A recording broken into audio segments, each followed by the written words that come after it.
Mari kita mensukseskan persidangan Sinode tahunan 2022 ini.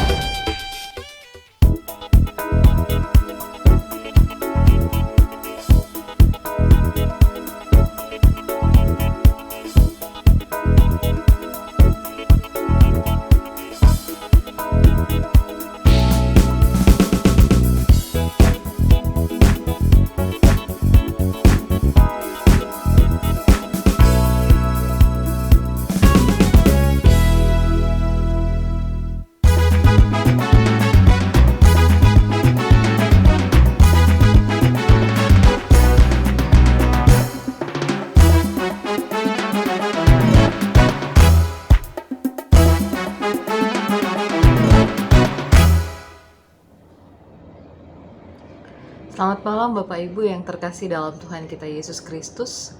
Kembali lagi dalam program Naikol GPIB bersama saya Pendeta Miti. Pada malam hari ini setelah kita beraktivitas sepanjang hari, mari bersama-sama kita satukan hati untuk masuk dalam renungan malam.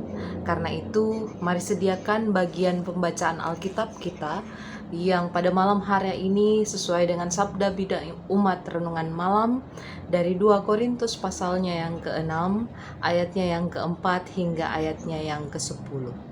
Namun sebelum kita membaca dan merenungkan firman Tuhan, mari kita berdoa.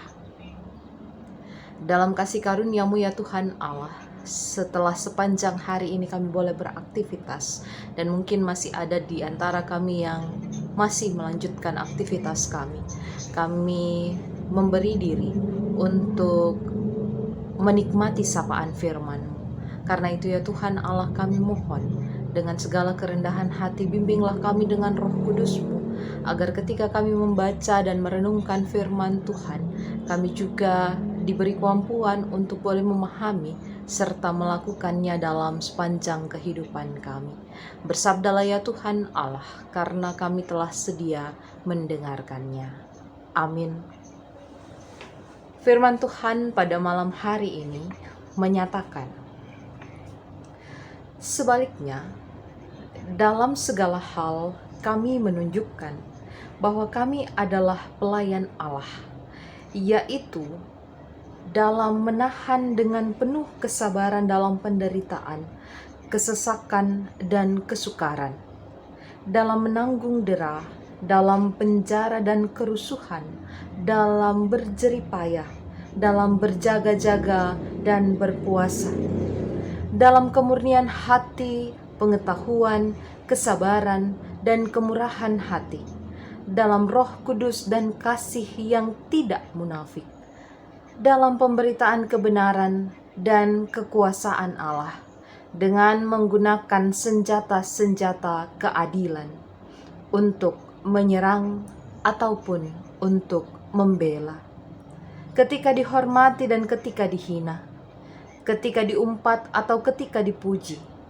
ketika dianggap sebagai penipu namun dipercayai, sebagai orang yang tidak dikenal namun terkenal, sebagai orang yang nyaris mati dan sungguh kami hidup, sebagai orang yang dihajar namun tidak mati, sebagai orang berduka cita namun senantiasa bersuka cita, sebagai orang miskin namun memperkaya banyak orang, sebagai orang yang tidak bermilik sekalipun kami memiliki segala sesuatu.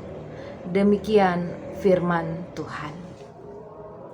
Bapak Ibu Saudari-saudara yang dikasihi oleh Tuhan, ketika kita membaca bagian firman Tuhan pada malam hari ini, maka terkenanglah kita masa di mana Paulus masih menjadi Saulus, di mana dia tidak pernah merasakan yang namanya ditolak, tidak pernah merasakan yang namanya difitnah, tetapi justru memfitnah.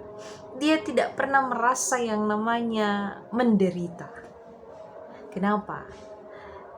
Itu terjadi ketika dia belum pernah mengenal Kristus. Justru ketika dia menjadi pengejar orang-orang pengikut Kristus pada waktu itu. Namun ketika dia mulai mengenal Kristus, Bapak Ibu coba perhatikan. Sepanjang dia melayani, ada begitu banyak penolakan yang dideritanya. Ada begitu banyak fitnahan yang diperoleh seorang yang bernama Paulus. Namun, itu tidak membuat dia jera untuk terus memberitakan firman, untuk terus melayani, untuk terus menyatakan kebenaran, untuk mempengaruhi banyak orang tentang Kristus. Dikatakan, sebagai pelayan, berkali-kali dia menahan dengan kesabaran penderitaan yang dialaminya, kesesakan bahkan kesukaran yang menimpa dirinya. Bahkan di ayat 5 dikatakan bahwa seorang Paulus pun rela berada dalam penjara karena dia memberitakan kebenaran. Dia berjeri lelah untuk terus menjaga kemurnian hatinya dalam memberitakan firman. Dia terus berupaya untuk tetap berjalan seturut dengan kehendak Roh Kudus dan menyatakan kasih tanpa munafik.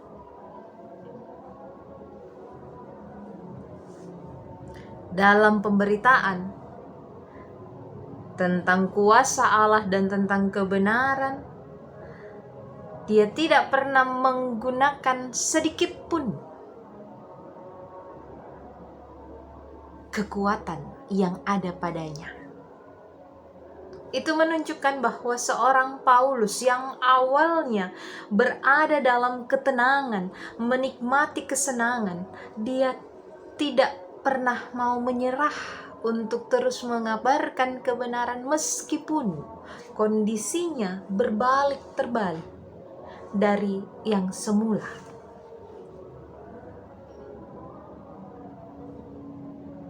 Berbeda halnya Bapak Ibu ketika di zaman sekarang. Ketika kita mulai bertemu dengan penderitaan, mulai bertemu dengan yang namanya kesusahan, kesukaran, bahkan ditolak ketika kita hendak menyatakan kebenaran, ketika kita belajar untuk hidup dalam ketaatan kepada Tuhan, kita gampang menjadi orang yang ngambekan. Kita gampang menjadi orang yang marah, sakit hati. Ketika kita diperhadapkan dengan suasana yang jauh dari harapan kita, ketika kita terus berada dalam kebenaran, lalu ternyata harapan yang impian kita itu jauh sekali, kita kecewa. Satu kali saya pernah ketemu sama seseorang, dia sempat berkata begini, kok ya iya, di dalam gereja ternyata orangnya penuh dengan tipu muslihat. Alhasil Bapak Ibu, karena kondisi yang jauh dari perkiraannya, dia berhenti untuk menjadi seorang pelayan.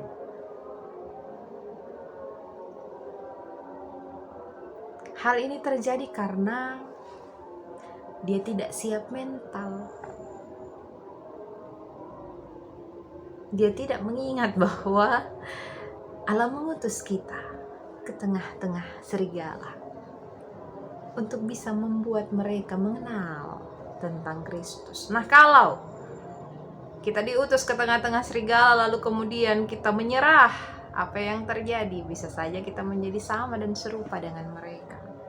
Mari belajar dari seorang Paulus. Ketika dia mulai mengenal Kristus, terlibat dalam pelayanan. Pertama, dia punya komitmen yang cukup kuat untuk tetap berjalan bersama dengan Tuhan.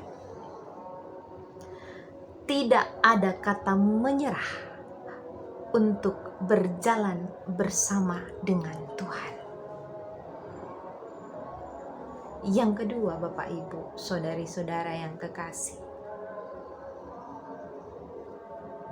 komitmen itu muncul dari yang namanya pertobatan. Pertobatan yang sungguh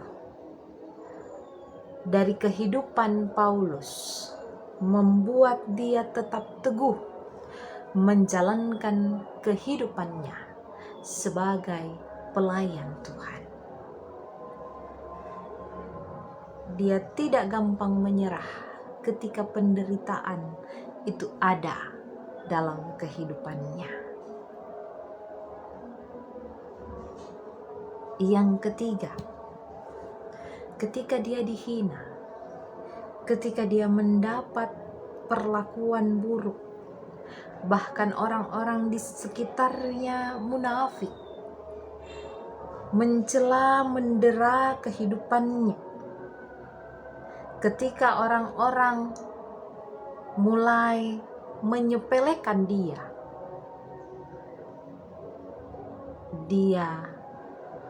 tidak kecewa. Dia tetap berjalan bersama dengan Tuhan. Karena itu, Bapak, Ibu, saudari-saudara yang dikasihi oleh Tuhan, di malam hari ini, sebelum kita menutup mata untuk beristirahat, sebelum kita menghilangkan segala kepenatan hidup yang sepanjang hari ini terjadi, mari tundukkan hati dan mari berkeyakinan untuk tetap teguh berkomitmen menjalankan kehidupan dalam takut akan Tuhan. Dan teruslah bersukacita, jangan pernah kecewa untuk tetap setia di dalam Tuhan. Di Minggu Prapaskah ini, mari memohon kekuatan dari Tuhan agar kita senantiasa mau diperbaharui mengikut Tuhan dengan taat dan setia. Amin. Mari kita satu di dalam doa, kita berdoa. Ya Tuhan Allah, firman-Mu kiranya boleh menjadi bagian dalam kehidupan kami. Boleh senantiasa memampukan kami untuk terus berjalan di dalam Tuhan. Meskipun pada kenyataannya hidup kami penuh dengan derita, hidup kami penuh dengan dera dan hinaan. Tetapi biarlah ya Tuhan kami belajar untuk tetap berkomitmen hidup taat dan setia di dalam Tuhan. Untuk terus berkeyakinan bahwa di dalam Tuhan segala sesuatu akan menjadi indah. Di malam hari ini ya Tuhan Allah, kami hendak beristirahat. Terima kasih sebelumnya bahwa Engkau telah menyertai sepanjang perjalanan hari ini. Kiranya ya Tuhan dalam istirahat malam kami boleh mendapat tidur yang nyenyak. Sehingga ketika kami bangun besok pagi, kami siap untuk menjadi berkat bagi banyak orang. Di dalam Kristus Yesus kami menyerahkan hidup dan kehidupan kami. Amin. Selamat malam Bapak Ibu yang terkasih dalam Tuhan. Selamat beristirahat, jaga kesehatan. Tuhan Yesus senantiasa memberkati.